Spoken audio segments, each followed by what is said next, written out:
Okay, thanks everybody for joining us for this brown bag lunch on Glacier Futures. My name is James Dalton. I'm the Global Director of Water and Wetlands here in IUCN. I'm not sure who we have on the line with us, both IUCN staff, I see some Ramsar staff, and also some people from in the commissions of IUCN as well. So that's great. Thanks very much for joining us. We decided to do this virtually because the two main speakers that we have today are both virtual as well. They're not here with us in Gland. So we thought it would be easier just to do it online and give people a little bit of easier access to the conversations than in a main room. I've got a few slides to basically talk you through today, and then we'll head on to our two speakers. Are they moving? Yes. So the point of today is really to update ourselves a little bit and to understand a bit more about IUCN's work or lack of work on glaciers, and also to understand a bit more about the opportunity this presents from linking the knowledge that exists on glaciers to communities and those affected by glacial change and the policy environment in this space, both for climate resilience, but also for the way that IUCN can respond to this, I say threat of glacial shift and glacial loss is perhaps the best way to describe it. Where did this really come from? Our interest in glaciers, but also glaciers or work more broadly. Glaciers are reported as vanishing at a rate of 46% of volume, and therefore we may lose half of them by the end of this century under a high emission scenario, which unfortunately the way the world is going right now may be likely. And this loss of glaciers will give rise to a total new post-glacial landscape environment, which we see in geography textbooks, but we don't necessarily, we've never actually lived through it in terms of what that might look like. And I think more importantly for us is how people, how society, how policy, how countries respond to post-glacial ecosystem shifts. And the impacts of that can be quite profound, both on biodiversity, but also on water management, on transboundary relationships between countries, on our carbon stores and stocks, and general society that relies on glaciers in different ways, which is increasingly interesting the more you dig into the relationship that human beings have had with glaciers over the years. In 2025, this year, the United Nations declared this as the International Year of Glacial Preservation, and accompanied by the plan that the 21st of March from here on is called the World Day for Glaciers, starting this year, the first ever one on the 21st of March, the 22nd of March being World Water Day as well. And this stems from a UN General Assembly resolution called the Decade of Action for Cryospheric Sciences for 2025 all the way through to 2034. And that declaration called for increased attention, raising the awareness of the scientific need to better understand glaciers and the impact of them due to climate change and other impacts upon them from society, but to also use that to better leverage experience and to bring glaciers much higher on the policy agenda going forward. This was further cemented this year with the first ever glacial conference as part of the International Year on Glacial Preservation that was held in Tajikistan in Dushanbe in the end of May. The first ever dedicated conference to look at the threat of glacial loss and some of the challenges that we have in terms of trying to slow that down, and if not, stop it and halt it. And there was a whole range of some slightly crazy ideas out there about how to do that, but there's also some ways that are sensible in terms of how to understand and how to adapt to these changes. The implications, of course, are huge. Society relies on glacial flood rivers all across the world. The implications of how countries will react to losing that stability of flow and that regularity of consistent water flows could be quite high. And that has a big transboundary impact because it may also affect relationships between states. For the International Year of Glacial Preservation, UNESCO and the World Meteorological Organization lead the facilitation of that process. And ourselves, the Water and Wetlands team, in collaboration with the Commission on Ecosystem Management and UNEP, delivered a thematic session at that conference in Dushanbe to discuss the need for more future-ready approaches to glacial loss and change and post-glacial ecosystems. It may not snow in the same way. It may not be as cold as it has been in the past in these environments. There will still be water, and there will still be the need to work with those shifting hydrological systems. The WMO just released a report in the last 2 weeks giving an understanding of the meteorological system from last year and the impact on rivers. In 2024, 60% of river run globally was outside the normal parameters of hydrological shifts. So 60% of rivers were very, very dry or very, very wet. We went from drought to flood in over 60% of rivers around the world, which is an indication of the instability of the hydrological system. And of course, that also knocks on and affects the storage of ice and the continuation of glaciers. All glaciers in 2024, all of them that are monitored around the world, reported ice loss. So there are some potential big challenges to how we deal with the implications of that on society, on relationships, and on biodiversity that's built up history to be dependent on that. The question, therefore, is how can science, community action, and policy work together to respond to these shifts, given that we're talking about, I hate to use this phrase, but glacial time periods. We're not talking about shifts tomorrow, but we are talking about shifts over the next 20, 50, 80 years. And some of those shifts can sometimes be quite rapid, as we saw earlier this year in Switzerland, with the rapid collapse of part of the glacier in Switzerland, which destroyed the village. And that had been known about a few years beforehand because the glacier had started to make various noises. And it was a consequence of that that allowed the Swiss authorities to put even more monitoring into the glacier. They already had some, but they put more in. And it was that additional monitoring that gave warning to the fact that the glacier was unstable. And luckily, the village was evacuated. Without that, of course, it may have been a much more serious and tragic situation. So science has an awful lot to offer here, but also one of the challenges is how does policy respond to these opportunities that glacial shifts create, because policy doesn't move that fast and is often sometimes not aware of these challenges. So I would like to then hand over now to our first of two speakers. We have two excellent speakers with us who are both very passionate, very knowledgeable on glaciers. I had the pleasure to meet them both in Dushanbe earlier this year in the event that we led there with UNEP, and I'm very grateful that they've been able to join us today. I'd like to introduce first our first speaker, Dr. Jean-Baptiste Bosson. He's the director of Marge Sauvage and the coordinator of Ice and Life, the Ice and Life project.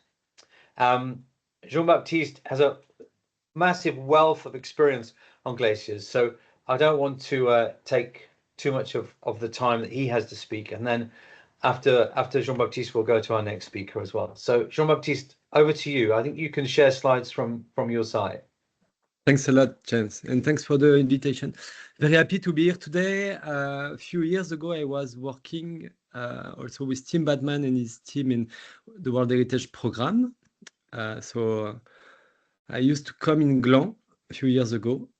Can I just share my screen? My old screen, okay. Can you see my screen?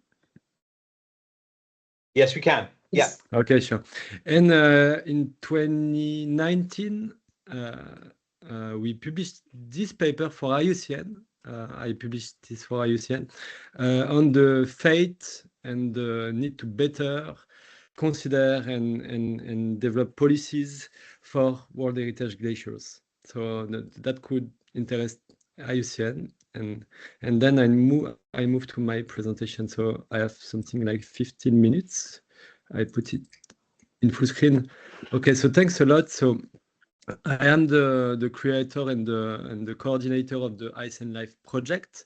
So that's Swiss and French projects that aim to better study and mainly to better preserve, protect both glacial and post-glacial ecosystems.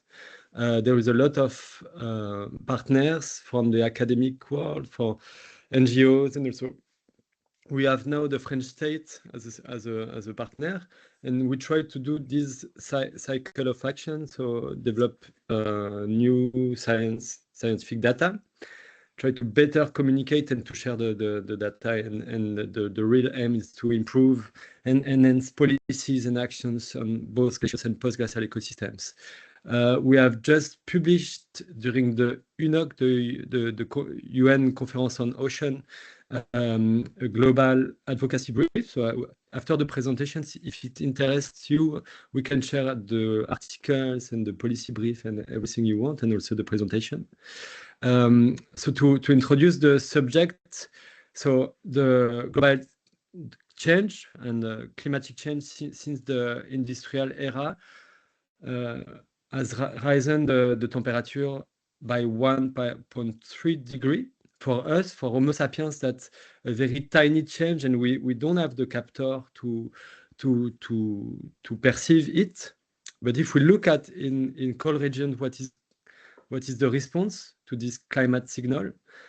For the European alpine glaciers, it corresponds, it will lead to the loss of 80% of the initial volume. So that's terrific, massive, and it induces, as you can see, a big landscape and ecosystem shift in cold regions. So for instance, we are losing very, very, very large areas of glaciers, and in the mirror of that, in the same times, we have the emergence of pristine, unique post-glacial ecosystems. So we are a primary forest here, a new lake, a new wetlands, etc.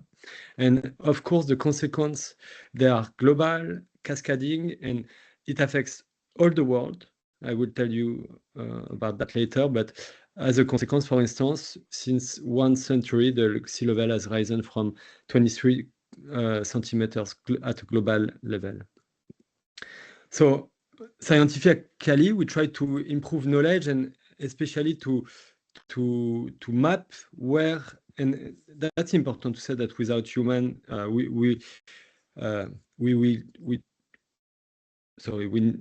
English is sometimes limited.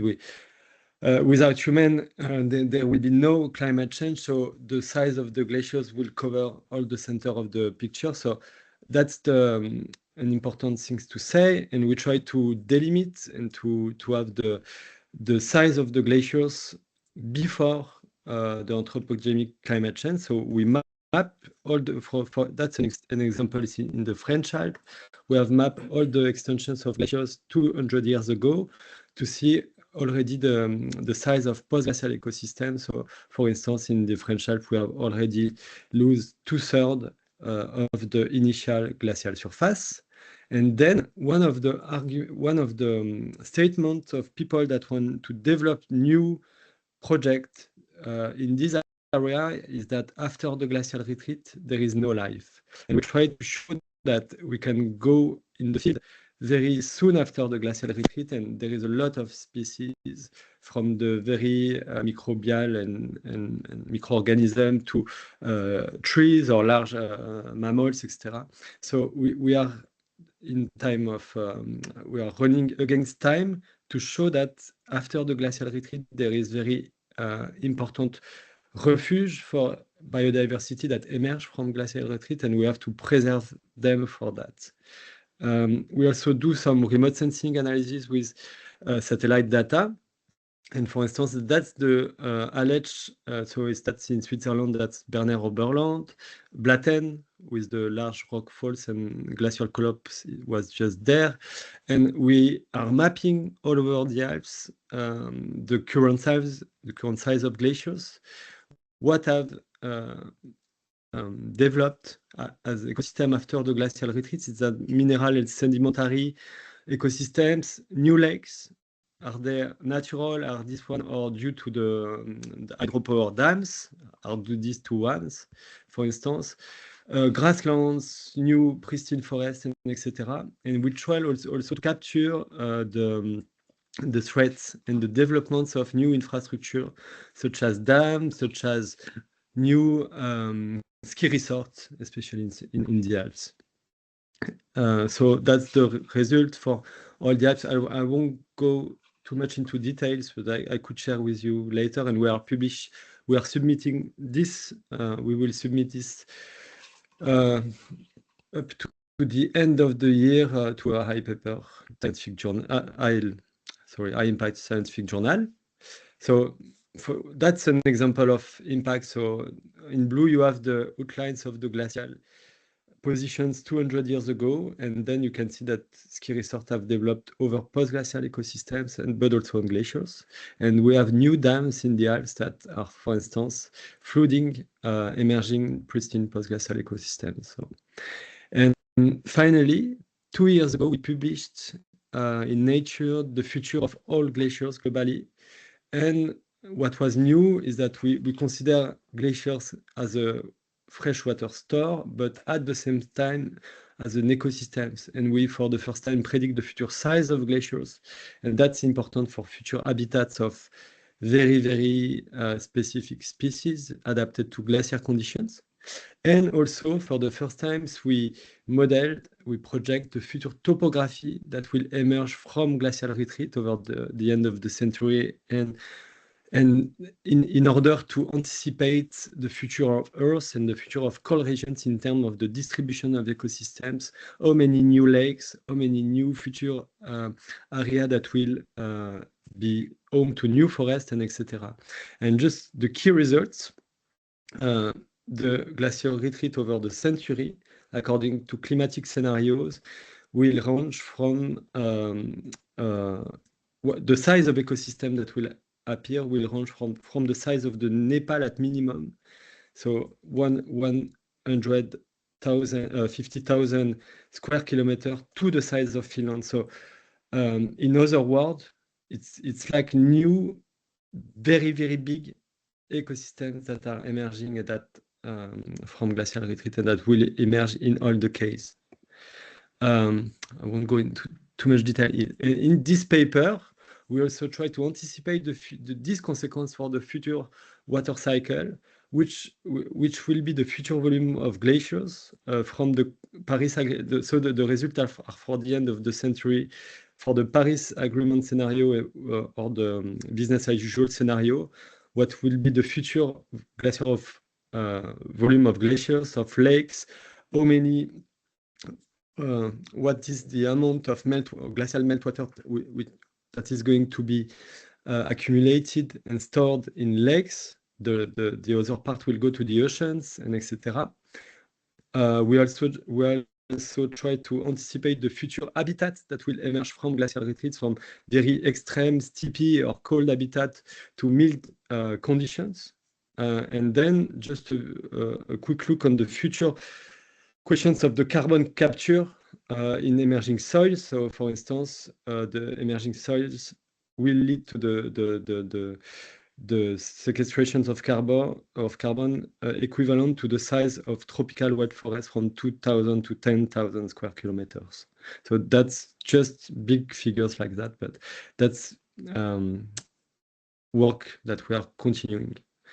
What we try to say in this project is that glaciers and post-glacial ecosystems, and I will say mostly glaciers, but in default of glaciers, post-glacial ecosystems, they have to be considered as keystone ecosystems with disproportional influence globally, from local to global scale, and especially for climate regulations, as they cover 10% of surface lands on Earth. They are very important for the global albedo and the solar radiations that is reflected. Also for the carbon sequestrations, because they cover very, very large areas. Of course, for the freshwater access in territories, so glaciers, they are very water towers in territories, as James presented, and their shrinkage will have deep, colossal consequence for rivers, also for the sea level.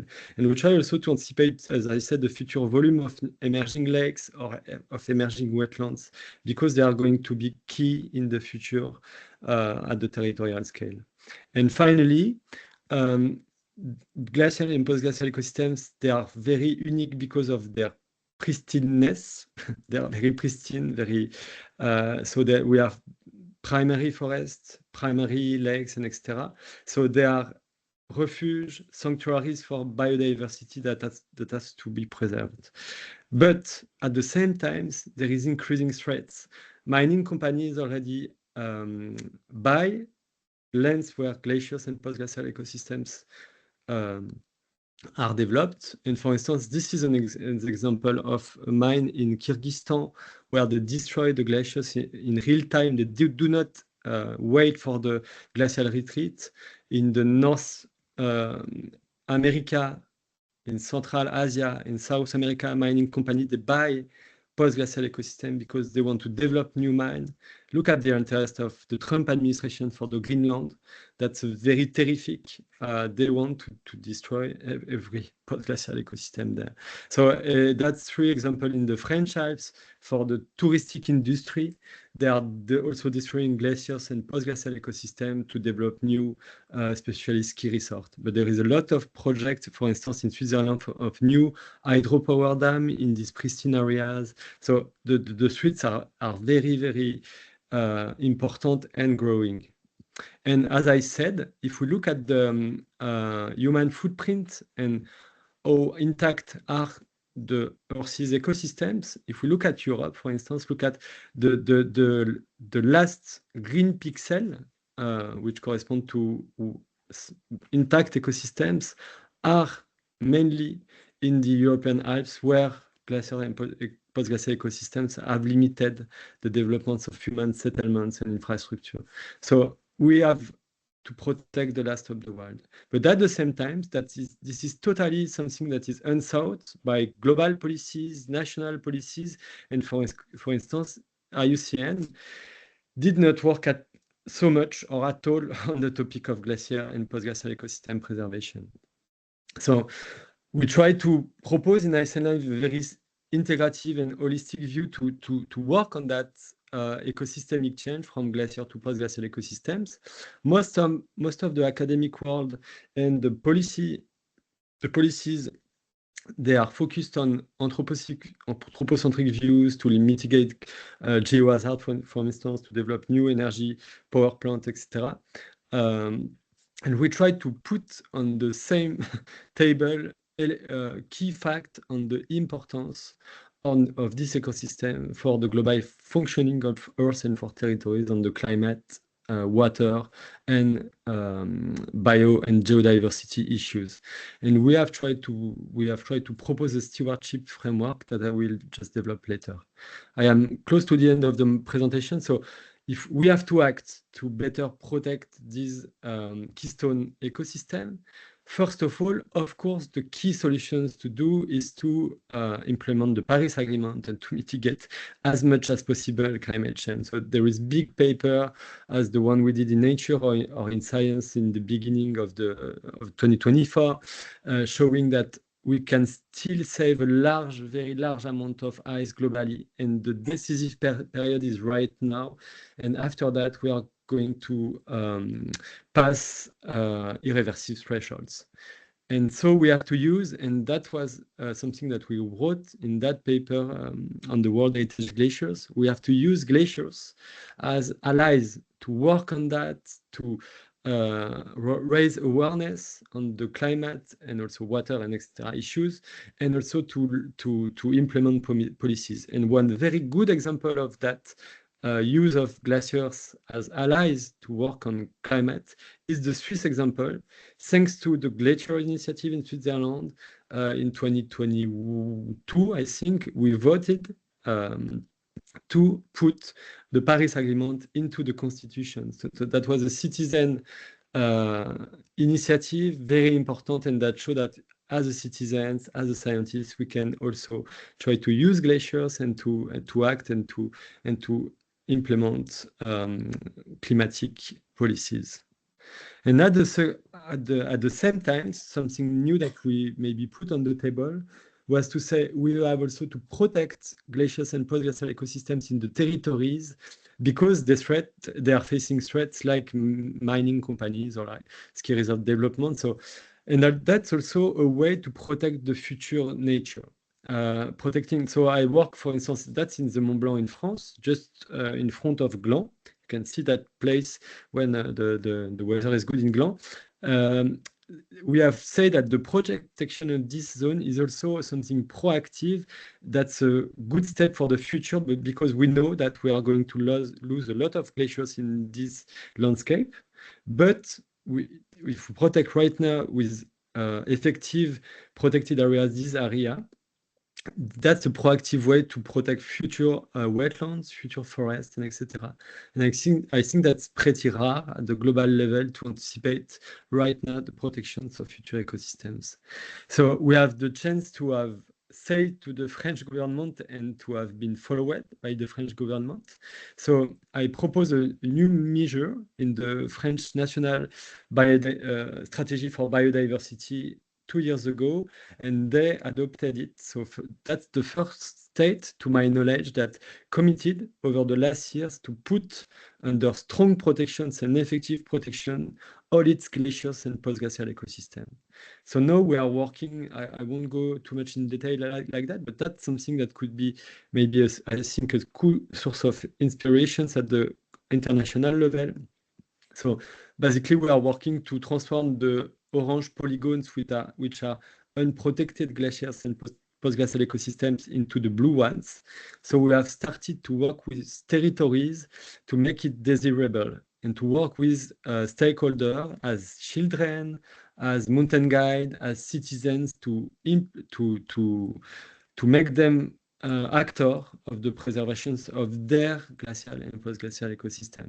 So we especially launched this year a novel tool, the Citizen Convention for Glaciers, and we propose in the territory in the municipality of Bourg-Saint-Maurice in Savoie in France, conventions where people, they were invited to be formed, to feel and to go in the field with us and to work to develop and to draw what is the good extensions of the new protected area, what is the rules that we have to put in the protected area, and what is the type of protected area they want. And then they recommended in early July a new protected areas, and just 2 weeks ago, the municipality voted the creations of these new protected areas. So I think that's a very good example of bottom-up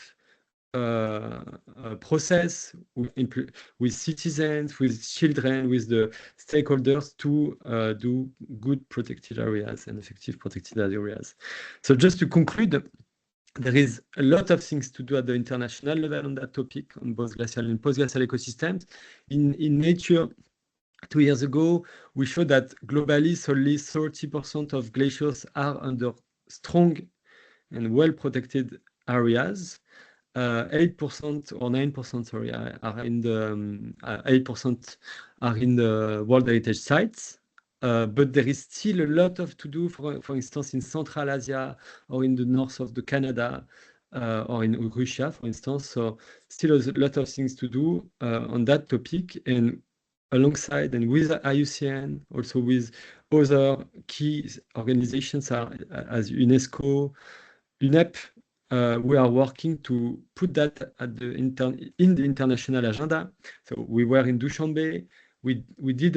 We launched global coalitions in Nice during the Ocean Conference.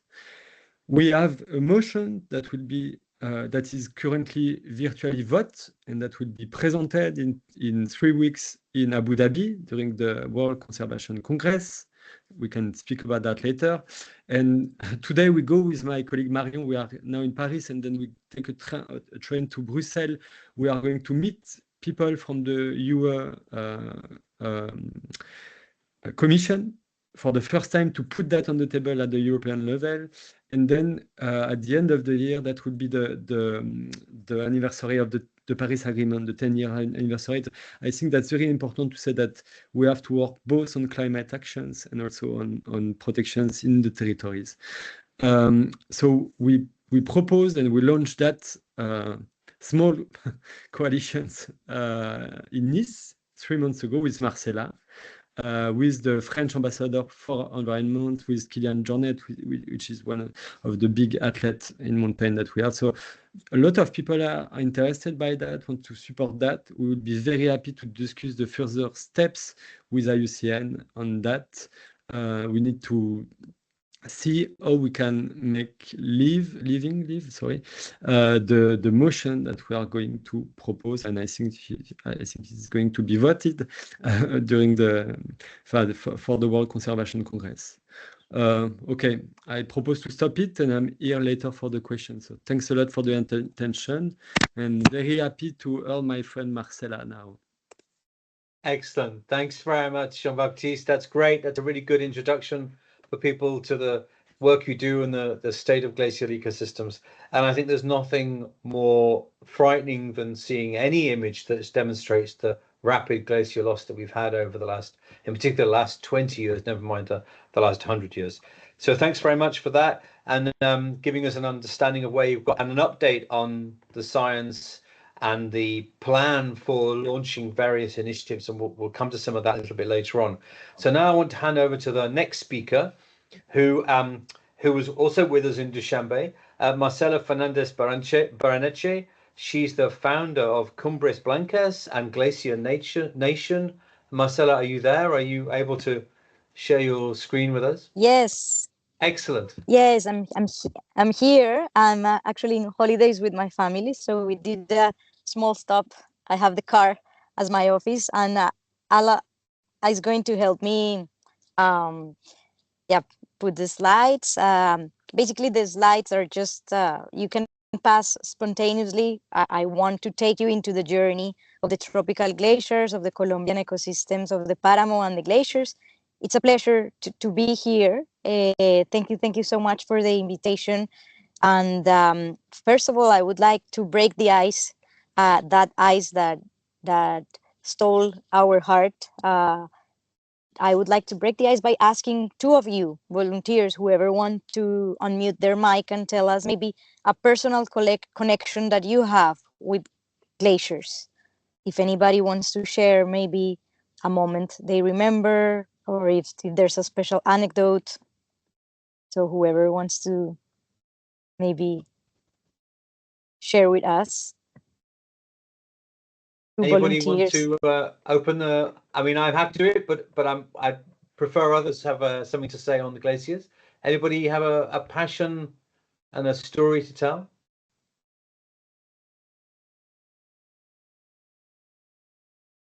Yes. Yeah. Yes. Oh, please. Yeah, go ahead. Very, very nice meeting you, Marcela. Maybe just sharing that I had the privilege to be able to go to the Gomuk Glacier, which is the source of the Ganges River, but the holy sources of the Ganges River. That is a place of pilgrimage, and that was above 3,000 meters high in the Himalayas. And yes, the color of the glacier was no more white. It was already, I think, receding, a very much receding glacier. But there were also temples, Hindu temples there, etc. Very memorable experience. Thank you.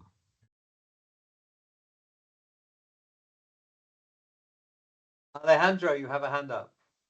Yes, good morning, everybody. Very happy to be in this forum, and excellent presentation before, and I'm sure that this one is going to be as interesting as the previous one.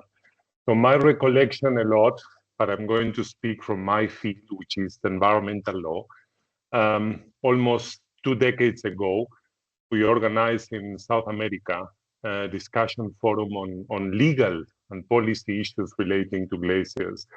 And a fellow Colombian friend of mine also made an interesting contribution to the Colombian analysis, as well as the other South American countries. But the interesting point and the interesting part of that assessment that we did, as I said, 2 decades ago, is that gave rise to a lot of discussions in the continent, and especially in my home country, Argentina, to start with a law on glaciers, which was vetoed many times, but finally was approved by Parliament. and is now again, somehow threatened by precisely some of the issues that Jean-Baptiste mentioned before. So I'm keen on this issue, and I'm sure that we still have a lot of things to do on that. So it's not an experience on the ice precisely, but it's an experience on the legal journey that is very much needed to preserve these ecosystems. So very happy to be here. Very much looking forward to your presentation now, and continue the discussion later on with all of you if you come to WCC in Abu Dhabi. Cheers. Thank you so much. Well, and the reason why I like to ask the question is because my personal story is that I didn't know that my country, Colombia, had glaciers, tropical glaciers, equatorial glaciers. So 6 years ago, I opened an article in the newspaper, and it was an interview to the glaciologist Jorge Luis Ceballos, the only glaciologist we had, and it said that Colombia had 6 glaciers, and in 25 years, they were going to disappear. And in the past century, we lost 8 glaciers. And I never heard my grandfather or my grandmother telling me about the glaciers. I didn't even heard the word glacier before, or at least not with that curiosity. And this article, this moment of ignorance, was my wake-up moment, was the loud whisper for me to start taking action into this, not knowing that glaciers are in extinction. So it is very sad that something is disappearing and there is no awareness about that. So for me, that is what glaciers are. They are not only the refrigerators of the earth, the thermometer, they are the cathedrals, the temples for many indigenous communities and for many people like me and like Jean-Baptiste probably, that we feel the connection.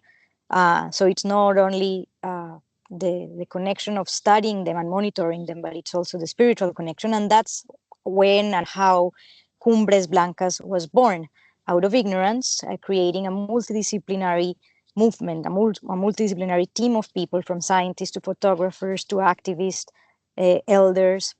And what started in Colombia slowly started to expand into other countries with the same model. Let's say finding the scientists that would communicate to us what's happening, and we trying to make glaciers the influencers of today. And next year starts the decade of the cryosphere.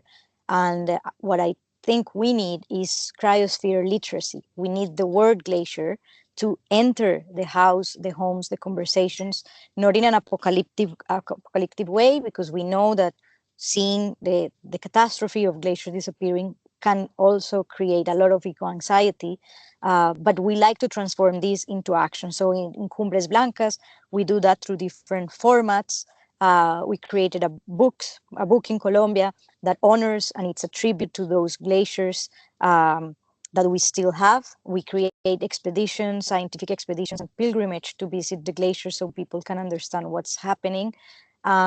We created, now that we are in the Páramo, this is an ecosystem that exists only in 4 countries, and this is the plant, the frailejón, which I also carry with me as a totem. This is a piece of art that it's actually here to represent that our true gold is water and not mining, because the Páramo is an ecosystem that it's threatened by mining, by agriculture, cattle, potatoes, and this endemic plant is called frailejón, espeletia. And we realized that the interconnection between the glacier and the lower ecosystem, like the Páramo or the cloud forest or Bosque Alto Andino, it's completely interdependent, right? So let's say that this ecosystem is not only the one that creates the rivers of Colombia, and 70% of our water comes from this ecosystem, but also in a way it creates the snow of the future of the glaciers. So if this ecosystem is not healthy, glaciers will disappear faster, and not only glaciers, that we will have less and less water. So we've created brigades, groups of people in the different territories of Colombia. It's 3% of our territory, to, whenever there is a fire, which are provoked by humans, to extend the agriculture line, we are able to respond. The government is really slow responding. So we created the possibility to put these fires out faster by citizen science and citizens talking about it on social media, but also citizens going with the right tools to do so.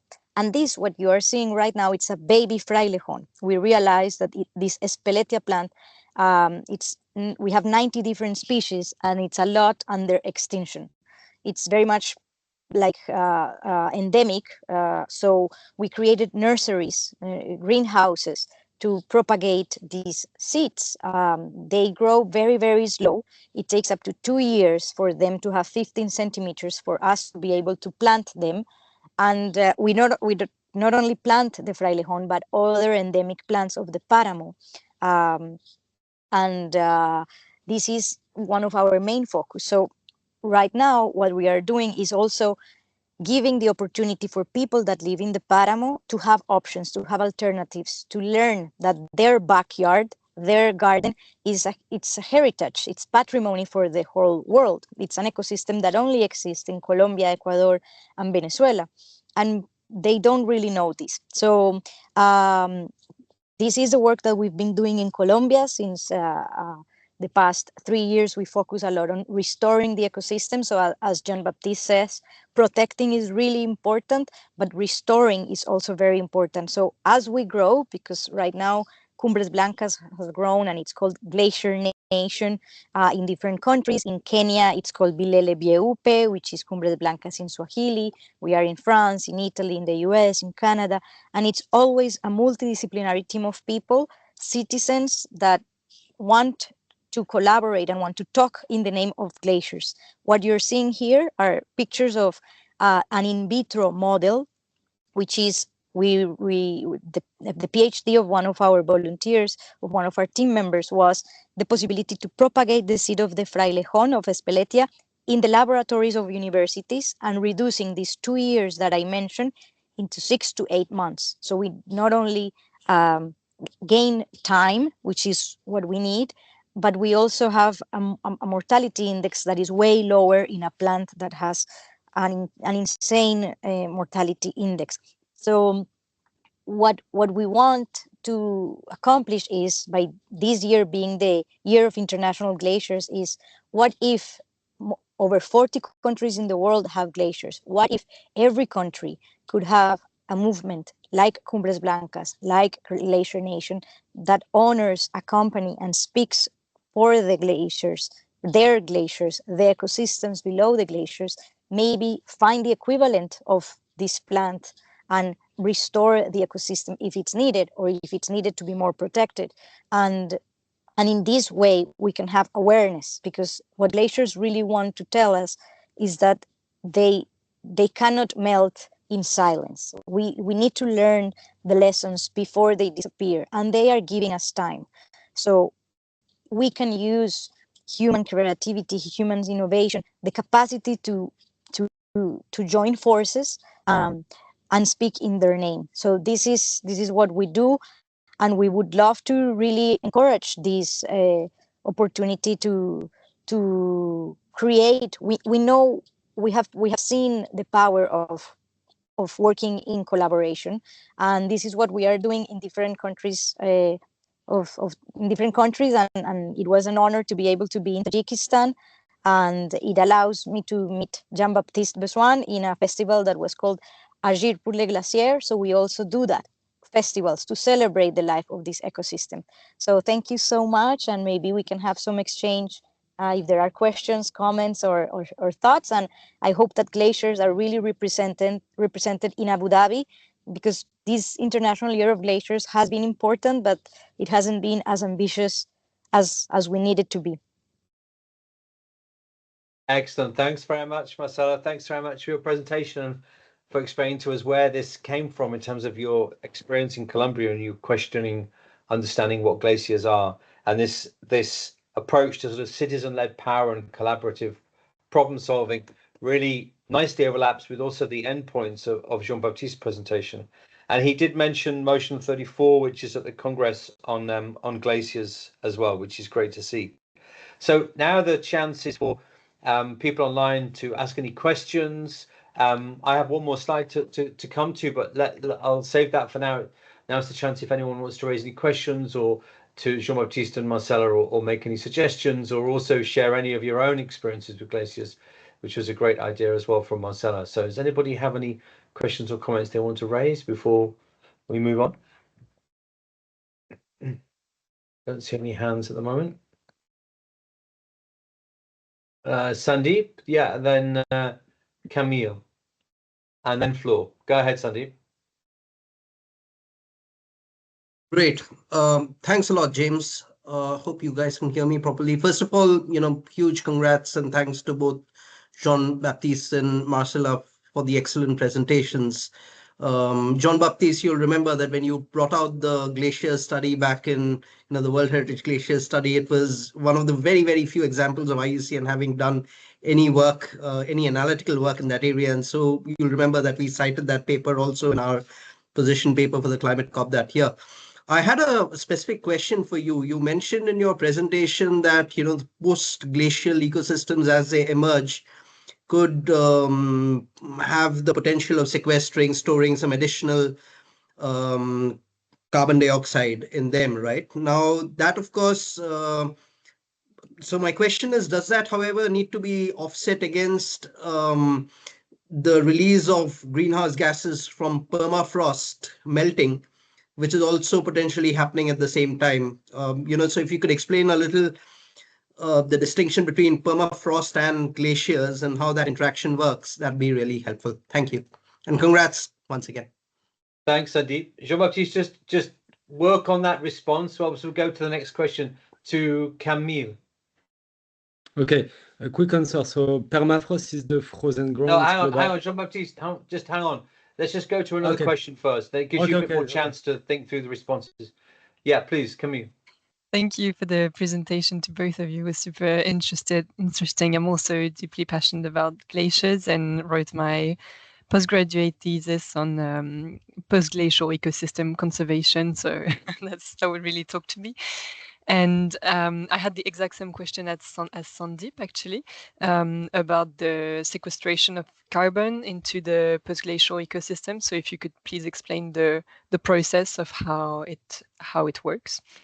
And maybe another question would be on the conservation Congress, in Abu Dhabi. If there are any glacial-related events, would be super interested to know when they are to attend. Thank you. Okay, thanks. I can answer that last bit in a minute, but let's go to Flo and then Marcus, and then we'll come back for responses. Flo? Thank you, James, and thank you so much, Jean-Baptiste and Marcella. It was great presentations. Yes, very nice to see this work developing. That our Secretary General, Dr. Musonda Mumba, was in Tajikistan, and with my colleague Guillaume Sikiou, who is also online for the Glacier conference.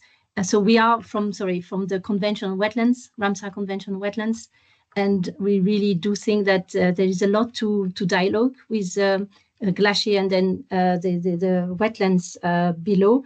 We have already 2 Ramsar sites, so wetlands of international importance that include glaciers. They are both of them in Switzerland. One is the tongue of the Rhone Glacier, and another one is in the Grison. And so I thought, Jean-Baptiste, that perhaps your project could help us, and with Swiss authorities, try to use them as a bit of a flagship, sites to reflect on the evolution of these wetlands, and also to take this towards maybe more global discussions. Really, let's use our convention to have these highlights on these emerging wetlands, but also the ones that are still there, and how to engage with the protection, better preservation of the oncoming ecosystems. So very happy to further the discussion with you. Thank you, James. Back to you. Thanks, Flo. Thanks very much. And then let's go to Marcos, and then we'll go back to responses before we... Marcos? Thank you very much. Marcos Valderrabano from the Red List of Ecosystem program here in IUCN. Thank you very much, all the speakers. I have a question. So some of the colleagues in the IUCN Commission on Ecosystem Management made a proposal in the conference in Tajikistan to push or fundraise to develop a global initiative for a red list of ecosystem of glaciers, which basically it's an assessment of the trends. Similar to what Jean-Baptiste have been expanding on what is the changes in the last period of time and how much is expected to be changing in the future. And based on that, you can assign a risk category. My question is, it feels like for the glaciers, this is super studied and it's really well understood what the trend is, definitely within those spheres. So my question is how useful, in your opinion, you think this type of analysis could be, whether that could add value for the policy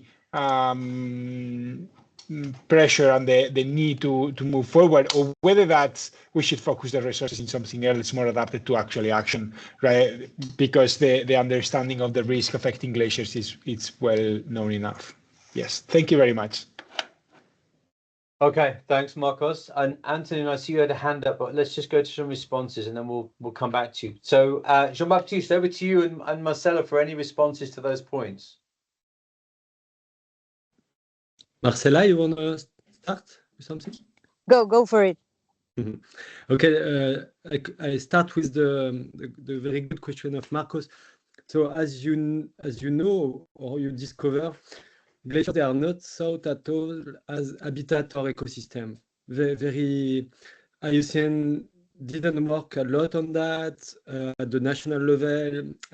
In the nature conservation agenda, the glaciers, they are not considered most of the time as habitats, and so the red list of ecosystem could be a very interesting tool to be used to improve the knowledge and the storytelling for glaciers as shrinking habitats. So that could be very useful, and it makes the links with the questions on carbon sequestration. So we try to put on the table all the elements that could convince policymakers to protect this area. So some policymakers, they are more conscious about the future issue about water, freshwater access in mountain regions. Some other ones are more. So we try, as you can, maybe what you can understand from our presentations of Marcela and the mine, that's a very systemic and holistic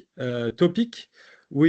If we work to better protect glaciers and post-glacial ecosystems, we have to work on climate change mitigations, also adaptations, also on the water and the biodiversity issues. So we try to work on all these topics and all the tools and the data and everything that could convince at the end policymakers to work on that. And unfortunately, as Marcel had said, we are in the International Year for Glacier Preservation, but we don't see as much at the international level, neither at the local or national level, step forwards on the thematic. So we need to continue working on that and so to answer the questions on the carbon sequestration. So that's something that is still unthought in terms of science. For instance, to my knowledge, in the IPCC's report, when they think about the future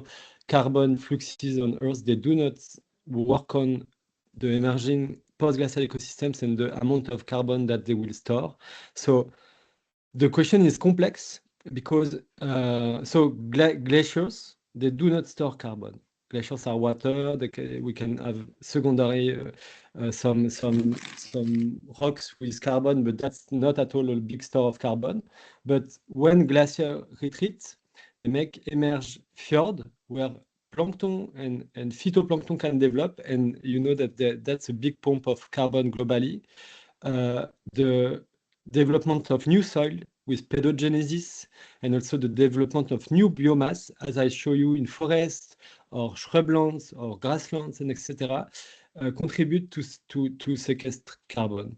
But at the same time, when we lose glaciers, we are losing the earth become darker and darker, and we lose the albedo effect of glaciers that makes reflect a lot of solar radiation. So the balance is not positive. If we lose glaciers, that's a bad sign for the global climate.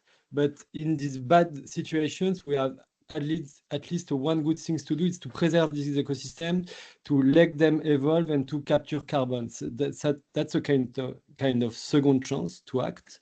And at the same time, some of these new emerging ecosystems can also be carbon sources, carbon emitters. For instance, lakes, they can capture carbon when phytoplankton or macrophyte developed, but at the same time, lake can also release methane, for instance, and be carbon. So that's complicated. Very few people globally work on that topic, to my knowledge. That's an emerging topics in the scientific world. But as we try to better protect this area, that's an element for us to put on the table. And for instance, I was discussing with the mayor of Chamonix a few weeks ago, and when I said you have new pristine forests, some of the only primary forests of the Western Europe in your territories due to glacial retreat, so you have a responsibility to protect them, and you know that's an emerging carbon store, then the mayor of Chamonix was interested. So that's a topic. And to answer to Sandeep, that's totally true. At the same time, at the global level, so permafrost, which is thermal conditions on a part of the world where the soil is frozen, permafrost is degrading due to also climate change. So it contributes, especially in the Arctic regions and in Siberia and northern Canada, it contributes to release a lot of carbon due to the thaw of very old carbon and very old wetlands. So the balance due to the glacial retreat is not good at all for climate. If we lose glaciers, we are losing the albedo effect. We are also degrading permafrost, but at the same time, in the global bad context, there is good small good news as the sequestrations of carbon in new soil and new pristine forests, for instance. So we have also to protect that, to enhance these processes. I hope I am clear enough. Okay. So Thanks just very much. maybe for Abu Dhabi. Thanks. Yeah, no, great points. No, thanks very much, Jean-Baptiste. Marcel, do you want to add anything to any of those points? Yeah. Well, the Paramo, it's an ecosystem that hasn't been researched as much as it could or should, or even the African alpine ecosystem. They are incredible. They store an incredible amount of carbon, and what we are doing is using them as agricultural fields, and I think that the regulations definitely need to change. So there is a benefit in being a guardian or a protector of these very, very fragile ecosystems. I really think that the answer, there are many answers and many solutions and many possibilities, but grassroots movements are a way to reach awareness, because definitely decision makers, policymakers, they don't really know that what happens in the Amazon, the deforestation of the Amazon, is causing as well the melting of the glaciers, right? There's no connection between our habits and the reality of the glaciers. Yes, we talk about the Paris Agreement, but when we are able to reach this literacy that is lacking so much, is when we can be able to do actions. So if you are in the streets of Tajikistan or in the streets of Bolivia and you ask people what do they know about their glaciers, most of the times people don't have a connection, like how I started my presentation. If you even ask yourselves, do you know how many glaciers your own country has? And this is where I think we are leading.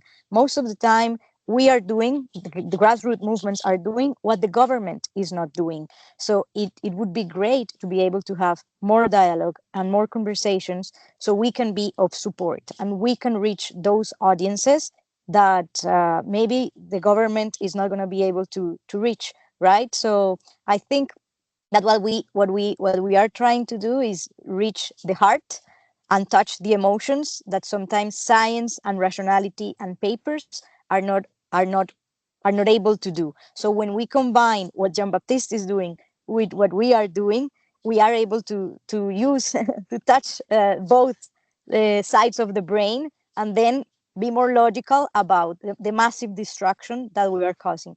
And we have no time. This is real countdown, and glaciers are putting in front of us the consequences of what we are not even studying.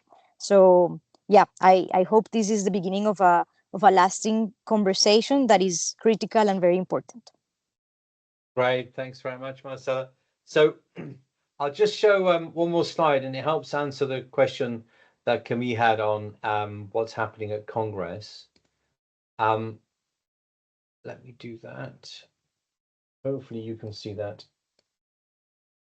In terms of next steps, so IUCN is involved and will be further involved in the Decade of Action for Cryospheric Sciences going forward, in terms of various working groups that are led by UNESCO and WMO. We have a high-level roundtable on glaciers, and that will be at Congress on Friday, the 10th of October at 4 o'clock. It's only a 40-minute session, these high-level roundtables, but we want to make that session have a level of impact and understanding, basically also sort of putting out some of the points that you've heard today in this brown bag lunch. And there will also be announcing this Glacier Action Network that IUCN has formed and is forming further through this call to all of our members who work on glaciers and glacier-related areas of work. There's 22 expressions of interest received so far, mainly from members from an academic background, but also from national and international NGOs who've got work and interest in this area. We are wanting to extend that to state members who have glaciers on their territories, of course, and an overlap there. We're looking also as the connection to source to sea management of water flows, but also the freshwater challenge in terms of restoring and protecting systems going forward, including these newly emerging post-glacial systems that we will certainly experience over the next 20, 30 years, and linking that to some of the other things that have happened, such as outcomes from the UNOC conference on the glaciers there and the network that's been developed there. So there are a few things going on. We haven't yet defined the terms of reference for the action network. We're still sourcing interest. So if people have interest, experience, suggestions that they want to see going forward for where they think that IUCN should be focusing much more on glaciers and in what capacity, then we'd be very welcome to hear from people with that experience and those suggestions, or from people they know who work in this area, so we can really stitch something together that's really sensible and solid for what IUCN does on policy with communities and also mobilizing our science. So thanks very much, everyone. A big thank you to Jean-Baptiste and to Marcela for joining us to present. Thank you so much, Marcela, in particular on your holiday, presenting to us from the car. Really appreciate that. I see, Anthony, you were still there. Can I just give you the chance to ask one specific question if you had a question? Your hand came down, and I wanted to give you the chance if you had something. Thank you very much. Thank you very much, James. And I want to thank Jean-Baptiste and Marcela as well. This was a great session, and I've learned a lot. Over the past 3 days, I went to see a glacier in Switzerland. I was in around the Jungfraujoch, Lauterbrunnen. So it was great, and I was amazed by the number of tourists there. So maybe I wanted to highlight the fact that these ecosystems might be pressured more and more as they become more rare by another type of pressure coming from visitors, maybe. Only this. Thank you. Yeah, thanks very much, Johnson. Certainly that is a challenge, is that we want people to see and value these ecosystems, but we also want to keep them as intact as we can. And the more that they become accessible, the more risks that we pose with them. Thanks very much to Jean-Baptiste and to Marcela. Again, thanks to all of you for joining us for this virtual brown bag lunch. I hope you found it interesting. And if you want the contacts for Jean-Baptiste and Marcela, just let us know. We'll be happy to share their details so that you can stay in touch with them. Thanks very much. Bye-bye. Bye-bye. See you. Thanks a Bye. lot. Bye. Bye. Thank you. Thanks very much. Bye.